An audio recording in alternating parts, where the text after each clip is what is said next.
আপুমনিরা সব একদম ইন্ডিয়াতে ভিসা পাসপোর্ট ছাড়াই কিন্তু সবাই চলে এসেছে, এরকম একটা বিষয় খুবই দারুণ লাগতেছে। আর এই যে সীমান্তে দেখতে দেখতে কিন্তু আপনার মেন রাস্তা দিয়ে কিন্তু চলে যাচ্ছে। এদিকে ভারতের 436 নম্বর পিলার, এই যে ভারত। আসলে মজার বিষয় হলো আপনাদেরকে আমি অনেক পিলার সীমান্ত দেখাইছি, কিন্তু এইরকম একটা ডিজাইন করে আর কি পতাকাও আঁকানো আছে দেশের, আসলে খুবই দারুণ লাগলো। তো সেই জন্য মনে করলাম আপনাদের এই সীমান্তটা একটু দেখানো যাক। আমরা এখন ভারতের চা বাগানের মধ্যে, খুবই দারুণ লাগতেছে। ও মাই গড। আজকের ভিডিওতে আপনাদেরকে দেখাবো বাংলাদেশের উত্তর দিকে শেষ প্রান্তের পঞ্চগড় তেঁতুলিয়া, যা বাংলাদেশের অপরূপ সৌন্দর্য। এই সৌন্দর্যকেই বাংলাদেশের এক টুকরো স্বর্গ বলা হয়। এখানে সবথেকে মজার বিষয় হলো, যা বাংলাদেশ থেকে ভিসা পাসপোর্ট ছাড়াই ভারতের সিকিমের চায়ের বাগানে যেতে পারবেন এবং ভৌগোলিক সৌন্দর্য একসঙ্গে উপভোগ করতে পারবেন। অটো করে কিন্তু আপনার পঞ্চগড়ের উদ্দেশ্যে রওনা দিয়ে ফেলছি, যেটা আমরা তেঁতুল গাছের তেঁতুল তলা থেকে পঞ্চগড়ে যাচ্ছি আমরা। তো আমরা যাইতে যাইতে যেগুলো আর কি ভিউ পয়েন্ট আছে আপনার একটু দেখানোর চেষ্টা করব। আসলে অনেকটাই সুন্দর লাগতেছে এখানকার রাস্তাঘাট, এখানকার মানুষের কথাবার্তা, খুবই আমার কাছে খুবই সুন্দর লাগছে। এই যে দেখুন, আর এই যে আমার কাকা, কাকা একটু হাই। হ্যাঁ কাকা খুবই খুশি। কাকার নাম কি? আমার নাম মোহাম্মদ মিনহাস। আচ্ছা আচ্ছা, কাকার বাসা কিন্তু আপনার একদম ভারত সীমান্তে কাঁটাতারে পাশে, কি কাকা? সো হোয়াটসঅ্যাপ গাইস, মিস্টার স্বাধীন, welcome to new blog video.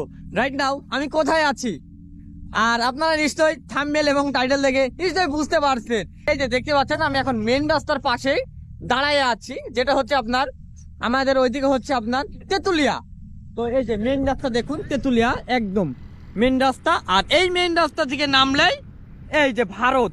O my god, আসলে ভাবা যায় যে আজকে আপনাদেরকে এমন একটা সীমান্ত দেখাবো যেটা দেখলে আপনাদের চোখ কিন্তু কপালে উঠে যাবে, এরকম একটা বিষয়। তো আপনার একটু দেখাই, যেহেতু রোদ তো সেজন্য একটু চশমাটা একটু পরে নিলাম। তো যাই হোক, এই যে আমাদের সামনে দেখুন বাংলাদেশ, এই যে বাংলাদেশের আপনার 436 নম্বর পিলার, এই যে এদিকে হচ্ছে আমাদের বাংলাদেশ, আর এই সাইডে দেখুন ভারত। আমি এখন ভারতে, এদিকে ভারতের 436 নম্বর পিলার, এই যে ভারত। আসলে মজার বিষয় হলো আপনাদেরকে আমি অনেক পিলার সীমান্ত দেখাইছি, কিন্তু এইরকম একটা ডিজাইন করে আর কি পতাকাও আঁকানো আছে দেশের, আসলে খুবই দারুণ লাগলো। তো সেই জন্য মনে করলাম আপনাদের এই সীমান্তটা একটু দেখানো যাক। আর সব থেকে মজার বিষয় হলো এই সীমান্তে আমি এখন ভারতে চলে গেছি। আর এই যে মেন রাস্তায় দেখুন বাংলাদেশের গাড়ি, এই যে দেখুন বাংলাদেশের মানুষের ঘর বাড়ি, আর ওই যে দেখুন একদম মেন রাস্তা দিয়ে সব চলাফেরা করতেছে। এখানে অনেকে গরু চড়াচ্ছে। তো এখানে আরেকটু মজার বিষয় হলো যে এই ভারত থেকে আমি যদি যাই, এই জমিগুলোই সব ভারতের চা বাগান। দেখুন এই চা বাগানগুলো কিন্তু ভারতীয়দের, ওরা কিন্তু এই চা বাগানগুলো ওরাই চাষ করছে, দেখুন এই যে। আর আরেকটু মজার বিষয় যে এখান থেকে আমি কাঁটাতার দেখা যাচ্ছে, আর ওই যে বিএসএফ কিন্তু আপনার ওখানে দাঁড়ায় আছে, বসে আছে। আর এই আপনার যে চা বাগান দেখা যাচ্ছে, এই চা বাগানের আপনার মধ্যে ছোট্ট ছোট্ট আপনার ঘর করে আসে, মানে বিএসএফদের জন্য, ছোট ছোট যে বিএসএফ পাহারা দেওয়ার জন্য এরকম। তো ওই যে দেখুন, ওই যে ছোট্ট ছোট্ট ঘর করে। আর সব থেকে ভালো লাগছে দেখুন যে চা বাগানের ভিতরে আমি এখন চলে এসেছি, আর সেই চা বাগানটি হচ্ছে ইন্ডিয়ার চা বাগান। আর ওই যে কাঁটাতারে বেড়া, তো আসলে খুবই দারুণ লাগতেছে। তো আমরা একটু সামনের দিকে আপনার একটু যে দেখানোর একটু চেষ্টা করি। এই যে এখান থেকে সীমান্তের কাঁটাতারটা আমরা খুবই স্পষ্ট ভাবে দেখতে পাচ্ছি। আর ওই সাইডে আমরা যেটা দেখলাম যে বিএসএফ কিন্তু ওখানে বসে আছে, আর এখানে আর কি বিএসএফ এর জন্য একটা ছোট্ট রুম করা আছে, ওই যে ছোট্ট করে একটা রুম আছে, যেহেতু এখানে বিএসএফ নেই। তো এখন সব থেকে ভালো লাগছে যে এইভাবে যে আপনাদের অনেক সীমান্ত কিন্তু আমি দেখাইছি। আসলে এইরকম সীমান্ত দেখে আমারও খুবই ভালো লাগছে। আমি মনে করছি আশা করি আপনাদেরও অনেক ভালো লাগবে। ওই যে সীমান্তের কাঁটাতারে বেড়া একদম এখানে, আর এই যে কালো আপনার পলিথিন দিয়ে কিছু একটা ঘর করা আছে, এখানে আপনার বিএসএফ বসে থাকে, সব পাহারা দেখছে। ওই যে এখান থেকে সব কিছু আমরা স্পষ্ট দেখতে পাচ্ছি। আর আমরা এখন ভারতের চা বাগানের মধ্যে, খুবই দারুণ লাগতেছে। ও মাই গড। আর এই চা বাগানের একদম পাশ দিয়ে কিন্তু বাংলাদেশের ঘরবাড়ি, বাংলাদেশের মেন রাস্তা, পিচ রাস্তা চলে গেছে। এটাই বাংলাদেশের শেষ রাস্তা। এই যে সেই গাড়িগুলো যাচ্ছে, আমরা ছিলাম ওখানে। এখন কিন্তু ভারতের আপনার চা বাগানের মধ্যে ঢুকে পড়ছি। এই চাগুলো কিন্তু ওনারাই চাষ করে, ওনারা চাষ করার পরেই ওনারা কিন্তু নিয়ে যায়।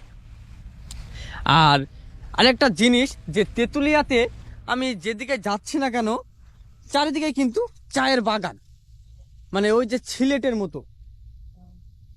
আমাকে কি কেউ ডাকতেছে?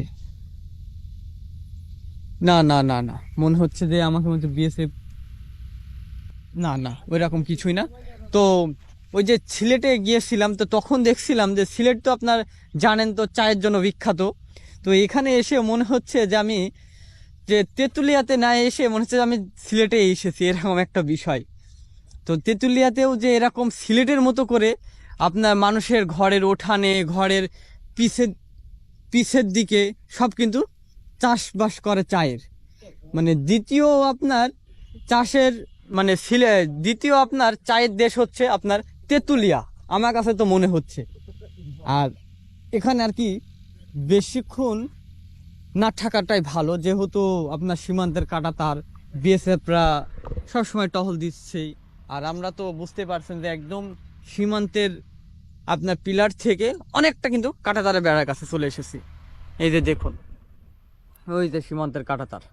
আর আমাদের কি সুন্দর আর কি চায়ের বাগানটা দেখুন, যেদিকেই দু চোখ যাচ্ছে না কেন শুধু সবুজ আর সবুজ।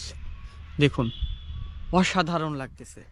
আমরা এখান থেকে চলে যাব, আর আপনারা ভিডিওটি কন্টিনিউ দেখতে থাকুন, যেহেতু আমরা আর কি তেঁতুলিয়া থেকে আর কি পঞ্চগড়ের উদ্দেশ্য রওনা হয়ে যাচ্ছি। তো আপনাদের জন্য আরও নতুন নতুন আর কি কিছু মানে ভিডিও দেখাবো, যেগুলো আপনাদের দেখলে অনেক ভালো লাগতে পারে। আপনাদের এখানকার রাস্তা, আবার কিভাবে মানুষের জীবনযাপন, এনাদের জীবনযাপন আমার মনে হচ্ছে খুবই সাধারণ। যেহেতু আমি ওই যে গিয়েছিলাম একদম তেঁতুলিয়ার শেষের দিকে, যে আপনার যে নদীটা আছে, ওই নদীর ওখান থেকে বুঝতে পারলাম যে এনাদের জীবন সবই আপনার পাথর সংগ্রহ করেই কিন্তু এনারা জীবনযাপন করে, এরকম একটা বিষয়। তো তারপরে অনেকটা ভালো লাগলো এখানকার সীমান্ত, এখানকার মানুষের কথাবার্তা, ব্যবহার আছে, সব কিছু আমার কিন্তু খুবই সুন্দর লাগলো। আর এই যে দেখুন, অনেকেই কিন্তু এই জায়গাতে ঘোরার জন্য কিন্তু এসেছে। এই যে ওই যে বাংলাদেশের মেন পিচ রাস্তা, খুবই দারুণ লাগলো। আর আমার কাছে খুব একটু দারুণ লাগতেছে। আপনাদেরকে অনেক পিলার দেখাইছি, কিন্তু এই পিলারটা আর কি আপনার ভারত এবং বাংলাদেশের পতাকা সুন্দরভাবে আর্ট করে কিন্তু এই পিলারটা এখানে স্থাপন করা হয়েছে, যেহেতু পিলারটা অনেকটাই বড়। তো এই যে পিচ রাস্তা, এই যে এদিক দিয়ে কিন্তু সব মানুষের গাড়ি চলে যাচ্ছে। আর আমরা যেতে যেতে যতটুকু পারি আপনাদেরকে কিছু সুন্দর ফুটেজগুলো একটু দেখানোর চেষ্টা করব, কারণ এই যে আপনার তেঁতুলিয়া আপনার সম্পূর্ণ তো সীমান্তবর্তী গ্রাম, আপনারা তো অনেকেই জানেন। তো সেই জন্য আপনাদেরকে আমরা অটো নিয়ে যাচ্ছি। এই অটো নিয়ে যেতে যেতে যতটুকু আর কি দেখানো যায় আপনাদেরকে আমরা সব কিছু একটু দেখানোর চেষ্টা করব। আর এই আমার সব থেকে ভালো লাগছে যে চায়ের এই বাগানটা দেখে, চায়ের বাগান থেকেই কিন্তু ভারত, এই চায়ের বাগানটাই হচ্ছে ভারতের মধ্যে। খুবই দারুণ লাগলো এই বিষয়টা দেখে। তো ওকে, আমরা আরো সামনের দিকে যাই, দেখা যাক ওইদিকে আপনাদের জন্য আরো কি কি জিনিস দেখাতে পারি। হ্যাঁ, এরকম যে এই যে দেখুন, অনেক আপনার ভাই ব্রাদাররা, আপুরা সবাই কিন্তু এখানে ফটোশ্যুট করতেছে। দেখুন, হ্যাঁ, এই যে আসলে আমাদের খুবই ভালো লাগে যে আমরা কত সহজে ভিসা পাসপোর্ট না থেকে কিন্তু একটা দেশ ভ্রমণ করতে পারছি, সেই দেশের মানুষের সাথে কথাবার্তা বলতে পারছি। খুবই ভালো লাগে, কারণ আমরা চাই যে আমরা সাধারণ জনগণ, আমরা চাই যে ভারত এবং বাংলাদেশের সীমান্তবর্তী গ্রামের ভালোবাসাগুলো সারা জীবন টিকে থাকুক।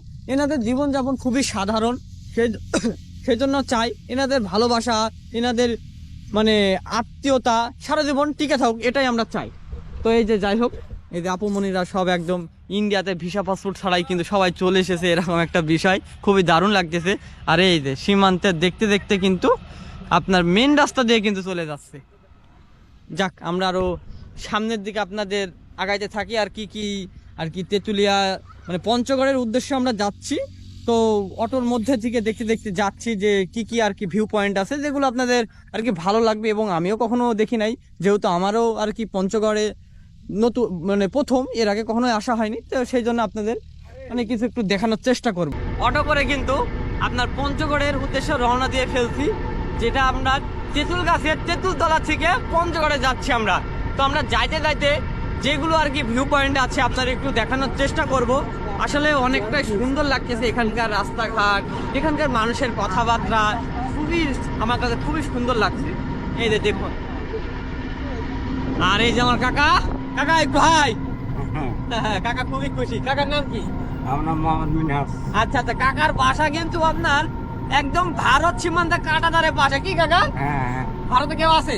না ভারত আছে, আসাম আছে ভাই ও, আসাম। আচ্ছা আচ্ছা আচ্ছা, তো আপনার কখন কি ভারতে যাওয়া হয়েছে? আমি যাই নাই, আগে গেতাম কুনারঘাটা বেড়ার আগে গেতাম, আগে গেছেন তাই না? আগে ওই চাষাখালি, তারপরে ইসলামপুর এদিকে হাট আচ্ছা, করতাম। কিন্তু এখন তো আপনার ভিসা পাসপোর্ট ছাড়া ভারতের মানুষের জমিতে চলে যেতে পারছেন। হ্যাঁ, জমিতে যেতে পারেন না? এখন যাইতে যাওয়া যায়, মানে নদীর পাড়ে যাওয়া যায় আর ও, কি। আচ্ছা আচ্ছা আচ্ছা, ওই চা বাগানেও যাওয়া যায়, খরিদুরি আনবার সব কিছু যাওয়া যায়। হ্যাঁ। তাহলে ভাবুন এখানকার মানুষ কত সহজে চাইলে আর কি ভিসা পাসপোর্ট ছাড়াই তাদের জমিতে এবং চা বাগান সবকিছু, তাদের সাথে কথাবার্তা বলা, সবকিছু এভরিথিং সবকিছু করতে পারে। তো যাই হোক, আমরা এখন সামনের দিকে আগাইতে আসি, আর এখানকার রাস্তাগুলো আমার কাছে খুবই দারুণ লাগতেছে, যে এত সুন্দর চারিদিকে কিন্তু গাছপালা, হ্যাঁ খুবই দারুণ লাগতেছে। তেঁতুলিয়া সরকারি টেকনিক্যাল কলেজ, এই যে এটা খুবই দারুণ লাগলো এই কলেজটা দেখে। আর আমরা এখন আরো সামনের দিকে যাইতে আছি। তো আমাদের তেঁতুলিয়া আপনার তেঁতুলতলা থেকে আপনার পঞ্চগড় 42 কিলোমিটার, মোটামুটি আমাদের অনেকটাই সময় লাগবে। তো এর মধ্যে আপনাদের যেগুলো আর কি সুন্দর জায়গা আছে, যেগুলো আর কি আপনাদের ভালো লাগবে, এবং আমারও আর কি নতুন তো যেহেতু কোনোদিন আসে নাই, যেগুলো আর কি আমারও সুন্দর ভালো লাগবে সেগুলো আপনাদের একটু দেখানোর চেষ্টা করব, কারণ আর জানি না কখনো আসা হবে কিনা।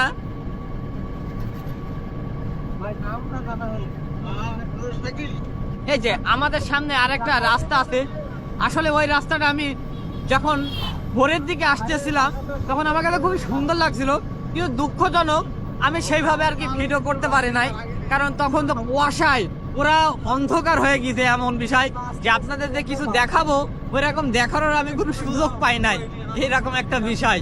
তো এই যে দেখুন এখানে কিন্তু আরো সুন্দর লাগতেছে, এই যে সুপারি গাছগুলো দেখে খুবই দারুণ লাগতেছে। দেখুন সারি সারি সব সুপারি গাছ, আর এই যে সেই রাস্তাটা দেখুন, চারিদিকে কিন্তু সুন্দর, দেখুন যে দুদিকে কিন্তু মানে গাছগুলো দেখুন সুন্দর ভাবে কিন্তু হয়ে আছে। চা বাগানে খবরে গেছে। হ্যাঁ, আর এই যে চা বাগান খুবই দারুণ লাগতেছে।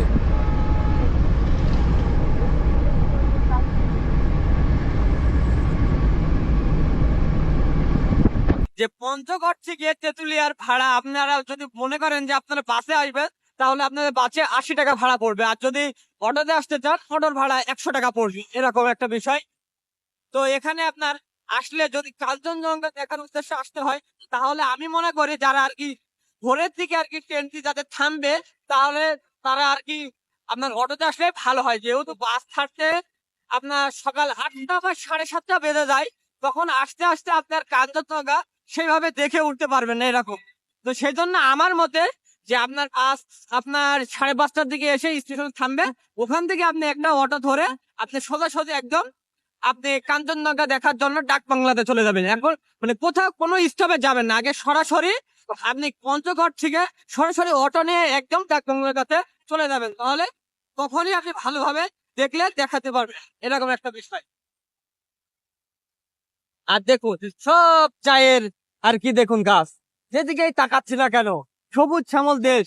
আসলে আমাদের বাংলাদেশটাকে সবুজ শ্যামল দেশ কেন বলা হবে না, আমাদের আর কি দেশটা ঘুরতে হবে, বাড়িতে বসে থাকলে কখনোই মহান আল্লাহ তাআলার সৌন্দর্যকে আপনি দেখতে পারবেন না। মহান আল্লাহ তাআলার সৌন্দর্যকে যদি দেখতে হয় তাহলে অবশ্যই আপনাকে বাড়ি থেকে বের হতে হবে, তাহলে কি আপনি মহান আল্লাহ তাআলার সৌন্দর্য দেখতে হবে, কত সুন্দর করে সে সৃষ্টি করছে এত কিছু, সেজন্য আপনাকে অবশ্যই দেখতে হবে। আসলে এই রাস্তাটার সৌন্দর্য দেখলে আপনি মুগ্ধ হয়ে যাবেন, এমন অবস্থা দেখুন যে চারিদিকে কিন্তু গাছ দেখুন এত সুন্দর করে আছে, দুই দিকেই কিন্তু দারুণ লাগতেছে। আর আমাদের সামনে একটি ব্রিজ। দেখুন কি সুন্দর লাগতেছে গাইস। ডাহুক নদী, আমাদের সামনে যে নদীটি দেখতে পাচ্ছেন এটা হচ্ছে ডাহুক নদী। এই যে ডাহুক নদী। আমরা এখন ডাহুক নদীর উপরে, আর সব ওই যে পাথর তুলতেছে দেখুন। আজকের এই ভিডিওটা থেকে এখান থেকে বিদায় নিব। যদি ভিডিওটি ভালো লাগে অবশ্যই লাইক কমেন্ট শেয়ার। আপনাদের কাছে রিকোয়েস্ট থাকবে পঞ্চগড়ের আরো নতুন ভিডিও দেখার জন্য আমার এই চ্যানেলটি সাবস্ক্রাইব করবেন। সবাইকে ধন্যবাদ।